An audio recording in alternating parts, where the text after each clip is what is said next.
યુટ્યુબના વાલા ભાઈઓ બહેનો મિત્રો સ્વજનો, આજે હું વાત કરીશ મોટિવેશનની.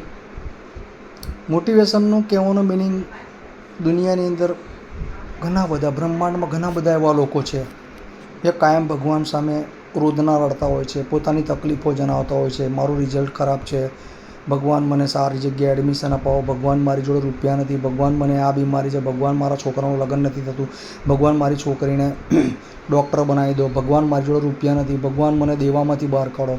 કાયમ લોકો ભગવાન સામે ફરિયાદ લઈને જતા હોય છે. હું તમને એક જ ચીજની સલાહ આપીશ, એક જ વસ્તુની સલાહ આપીશ કે ભગવાન સામે ખુશ રહેતા શીખો, ભગવાનને થેન્ક યુ બોલતા શીખો. ભગવાન મને જે આપ્યું છે દુનિયાનું, બ્રહ્માંડનું બેસ્ટ છે. જોજો તમારી જોડે જે છે ને એનાથી 10 ગણું વધારે આપશે, કારણ કે ભગવાનને હસતા ચહેરા ગમતા હોય છે. અને આ દુનિયામાં કોઈ હસતું ચહેરું લઈને ભગવાન સામે જતું નથી. શરતો મૂકે છે, ભગવાન મારું આ કામ પતાવી દે તો આટલા રૂપિયા ચડાવીશ, આટલો પ્રસાદ ચડાવીશ, આટલું કર જઈશ તો આટલું ચાલતું જઈશ, ચાલતો તમારા ધામ પર આવીશ, ભગવાન તમારા ધામના દર્શન કરવા આવીશ, મારું આ કામ પતાવી દો. ભગવાનને લોકો દલાલ બનાવે છે. આવું ના કરશો, ભગવાનનો આભાર માનો. બીજી વસ્તુ, દુનિયાની અંદર મુકેશ અંબાણી એક અરબપતિ માણસ છે. એની જોડે કરોડો રૂપિયાની બ્રાન્ડવાળી ગાડી હશે. એ ગાડીમાં મુકેશ અંબાણી પણ બેસે છે, એનો ડ્રાઈવર પણ બેસે છે. ગાડીની મજા બંને જણ લે છે, બંને એક જ બ્રાન્ડમાં બેઠા છે, બ્રાન્ડની ફીલ પણ બંને જણા એક સરખી જ લે છે.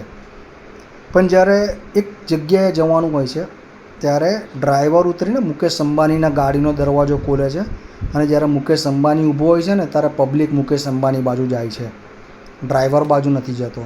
એટલે તમને એક જ ચીજ સમજાવું છું કે તમે જે મુસાફરી કરી રહ્યા છો, એક ટ્રેનમાં કરી રહ્યા છો, એક સરખી મજા માણી રહ્યા છો, પણ જિંદગીની અંદર ટ્રેનમાં મુકેશ અંબાણી જેવું જીવવું, કહેવાનો મિનિંગ મનથી ઓલવેઝ હેપી, હું સારો છું, મને સારું છે, મારી જોડે સારું છે, હું સારું જ કરીશ. તમારા ગોલ, તમારું મોટિવેશન ઊંચું હશે ને, તમે ચોક્કસ આગળ આવશો.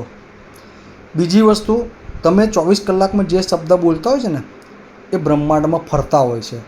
એટલે મહેરબાની કરીને તમારી જાતને પોઝિટિવ રાખો, સારી રીતે રાખો, ઉચ્ચ વિચાર કરો, ઉચ્ચ રીતનું જીવો, તમને લાંબા ગાળે એનો ફાયદો થશે. આટલું બોલીને મારા વિડીયોને હું પૂર્ણ વિરામ કરું છું. મારા વિડીયોને શેર, લાઇક અને સબસ્ક્રાઈબ કરજો. જય શ્રી કૃષ્ણ.